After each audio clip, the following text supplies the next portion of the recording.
ঢাকা আটের যারা জনগণ এবার দানের শীষটা নিয়ে এসেছে সন্ত্রাস, চাঁদাবাজ, দুর্নীতিবাজ। তো যিনি দানের শীষকে কলুষিত মানুষ এবার করতে চাইবে না। দানের শীষের যারা ভোট দিতে চেয়েছে এবার তারা শাপলাগুলিতে ভোট দিবে, কারণ তারা এখানে সন্ত্রাস, চাঁদাবাজি, দুর্নীতিমুক্ত এলাকা করতে চায়। পরের বার তারা দেখা যাক, যদি ভালো প্রার্থী আসে তখন দেখা যাবে। এবার তারা ধানের শীষে ভোট দিবে না। উনি কমিশনার হয়েছে গুলি করতে করতে। আমাকে একজন বলল যে আমি ছোটবেলায় একসাথে কাজ করেছিলাম এবং গুলি করতে করতে কমিশনার হয়েছে।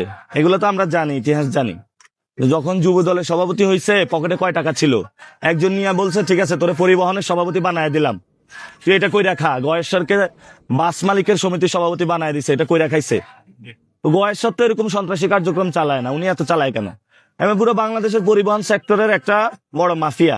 আমাদের সবচেয়ে ভালো অবস্থানে আমরা আছি শাহজাহানপুরে, ঠিক। এবং এই যে এখানে শাহজাহানপুরে আমরা ইনশাল্লাহ শাপলাগুলির জয় হবে।